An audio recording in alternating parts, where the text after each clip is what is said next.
जय हिंद दोस्त। बता दूं कि अगर आपने ग्रेजुएशन पास कर लिया है और आप चाहते हैं कि भारतीय सेना के अंदर, चाहे वो एयरफोर्स हो, नेवी हो या आर्मी हो, ठीक है, इन सभी के अंदर एक ऑफिसर की जिंदगी अपना जीना चाहते हैं, तो आपके लिए ये वैकेंसी बहुत ही बेहतर है। बता दूं कि ये जो वैकेंसी है, ये हर एक साल 2 बार आती है। वो अप्रोक्स कर सकते हैं 400 से 400 के बीच में ये वैकेंसी आती है।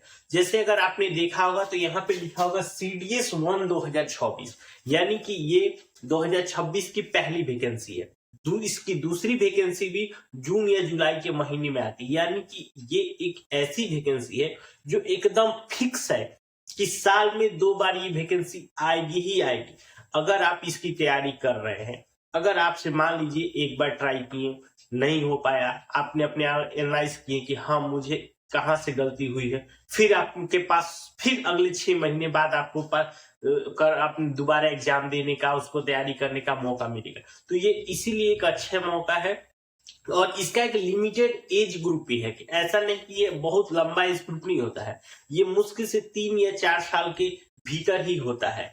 और इस वीडियो में पूरा मैं बेहतर ढंग से बताने वाला हूं कि किस पोस्ट के लिए क्या क्वालिफिकेशन, कितना एज, कैसे सिलेक्शन होंगे। और उसके बाद आपकी सैलरी की इसमें बात नहीं करनी है, सैलरी इतनी जबरदस्त होती है। साथ के साथ अगर आपके जैसे क्या होता है कि हर शहर में जैसे ही कोई दरोगा बनता है तो उसके स्टार पे कंधे पे 2 स्टार होता है, सेम उसी तरह एक ऑफिसर में भी जैसे ही आप इस पद को धारण करेंगे आपको 2 स्टार होगा, पूरी एक ऑफिसर वाली जिंदगी होगी। भारत सरकार के द्वारा जितनी सुख सुविधाएं मिलती हैं सारे को आपको शुरू से ही मिलना शुरू हो जाएगा। ठीक है, तो चलिए हम इस वीडियो को पूरा बेहतर ढंग से आपको बताते हैं। चलिए देखिए, सबसे पहला बात कि इस बार जो ये वैकेंसी 2026 की पहला आया है, इसमें टोटल पोस्ट है 451 पोस्ट।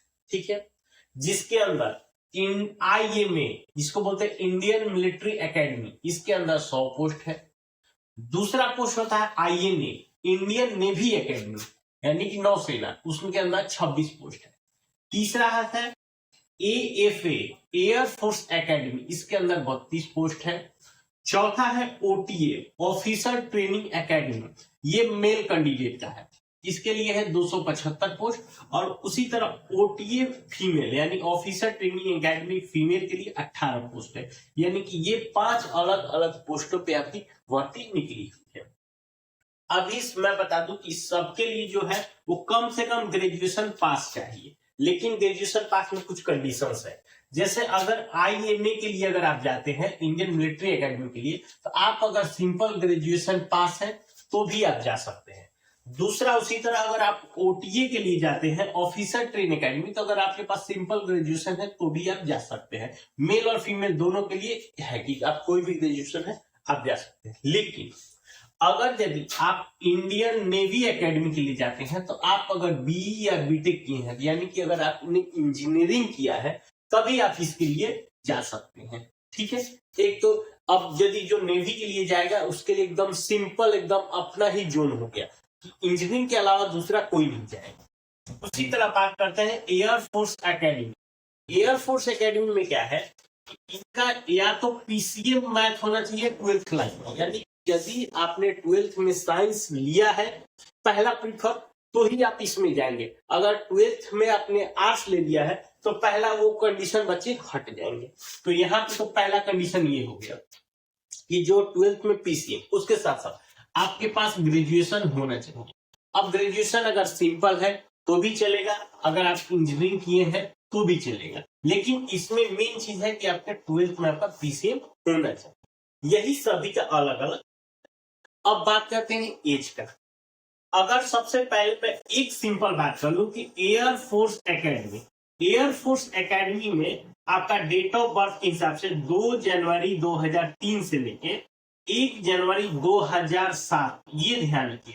एयरफोर्स वाले में 1 साल आपको कम मौका दिया, यानी कि जिसका भी डेट ऑफ बर्थ 2 जनवरी 2003 से लेके 1 जनवरी 2007 तक है, वो एयरफोर्स एकेडमी के लिए जा सकते। बाकी जितने भी हैं, एक जैसे अगर आईएमए हो गया, आईएमए हो गया, ओटीए हो गया, तो 2 जनवरी 2003 से लेकर 1 जनवरी 2008 के बीच तक जिसका भी डेट ऑफ बर्थ है, ना उससे एक दिन पहले वाला जा सकता है, ना उसके एक दिन बाद वाला जा सकता है। इनका एकदम क्लियर। फॉर्म इसका भरना शुरू हो चुका है, 10 दिसंबर से शुरू है और 30 दिसंबर तक आप इस फॉर्म को भर सकते हैं। फॉर्म भरने के लिए आपको 200 रुपए का चार्ज लगा। देखिए, अब बात करते हैं इसका सिलेक्शन। सिलेक्शन में इसमें एक तो पहले आपका एग्जाम होगा और उसके बाद आपका एसएसबी इंटरव्यू होगा। एसएसबी इंटरव्यू क्या होता है? 5 दिनों का एक इंटरव्यू होता है, जो कि आप सेना के लोगों के साथ रहते हैं। वहां पे आपकी कैसे आप वो बात कर रहे हैं, कैसे उठ रहे हैं, क्योंकि आप ऑफिसर बनने वाले हैं। आपका माइंडसेट, सपोज आपसे दौड़ा दिया गया और एक सिंपल सा क्वेश्चन पूछा गया, यानी कि उस समय आप किस तरह से डिसीजन लेते हैं, क्योंकि चूंकि आप एक सेना के एक ऑफिसर हैं, आपको डिसीजन लेना है। तो आप किस तरह से डिसीजन सोचते हैं, आप किसके हित में सोचते हैं, सेना के हित में सोचते हैं, देश हित में सोचते हैं, इन सब चीजों को से आपसे इंटरव्यू में वो लोग समझते हैं। एग्जाम देखिए, एग्जाम इसमें 2 तरह है। अगर आप ओटीए के लिए जाएंगे, यानी ऑफिसर ट्रेनिंग एकेडमी, तो उसके लिए मात्र 2 ही पेपर देना होता है। वो है आपका इंग्लिश 100 मार्क्स का और हिंदी के 100 मार्क्स का, 2 मार्क्स। यानी कि जो ओटीए में जाएगा ऑफिसर ट्रेनिंग एकेडमी, उसके लिए 2 पेपर। अगर इसके अलावा मिलिट्री एकेडमी में अगर आईएमए हो गया, आईएमए हो गया या एएफए, अगर इन तीनों के लिए जाते हैं तो आपको 3 पेपर देने होंगे। एक तो इंग्लिश 100 मार्क्स हो गया, जीके 100 मार्क्स हो गया और मैथ 100 मार्क्स, यानी तीनों मिला के आपके 300 मार्क्स ये हो। तो अगर यही चीज है, तो अगर ओटीए में जाएंगे तो आपका मैथ वाला पेपर नहीं होगा, क्योंकि वो ग्रेजुएशन सिंपल मांगा गया है, उसलिए आपसे मैथ नहीं पूछा जाएगा। अब देखिए, मैं वही बोल रहा था कि इसके बाद जब आप इंटरव्यू करेंगे 5 डे का, वो एसएसबी इंटरव्यू, वहीं पे मेन खेल है।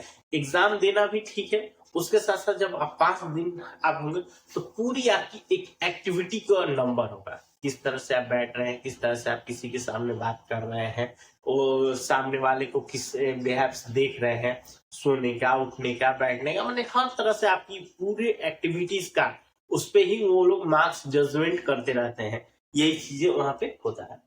अब इसमें सैलरी, मैं पहले ही बोला कि सैलरी की बात ही नहीं करनी है। सैलरी की आपकी एकदम शुरुआती सैलरी एकदम मैं बात करूं तो 60,000 के प्लस ही रहेगा, और उसके साथ साथ जितनी भी गवर्नमेंट की फैसिलिटीज होती हैं, ठीक है, रुतबा अलग हो जाएगा भैया। देखिए, आप जब आपके पास पैसे होते हैं और खासकर जब सेना की वर्दी आपके शरीर पर होती है, चाहे वो कोई भी हो, तो लोगों का एक तो देखने का नजरिया बदल जाएगा, आपके लिए रिस्पेक्ट बढ़ जाएगा सभी के लिए, ठीक है। अब बात करते हैं डॉक्यूमेंट्स का। देखिए, फॉर्म भरने में जो डॉक्यूमेंट रहेगा वो आपको 10th का मार्कशीट, 12th का मार्कशीट और डिग्री। डिग्री में देखिए, जो यदि किसी का बीटेक होगा तो बीटेक वाला लगाएगा, सिंपल क्वेश्चन जो भी है। उसके साथ साथ आप जिस स्टेट से बिलोंग करते हैं उसके निवास, कास्ट, ओबीसी, ईडब्ल्यूएस और आधार कार्ड। आधार में मोबाइल नंबर लिंक होना चाहिए, ये ध्यान रखिएगा, ये मेन चीजें हैं। और यही सारे डॉक्यूमेंट्स डॉक्यूमेंट वेरिफिकेशन में जाते हैं तो यही चीजें भी देखी जाती है, ठीक है। अगर इसके अलावा आपको कोई और जानकारी चाहिए, हमें नीचे कमेंट करके पूछ सकते हैं। वीडियो अच्छा हो एक लाइक करिए और मिलते हैं वीडियो में, तब तक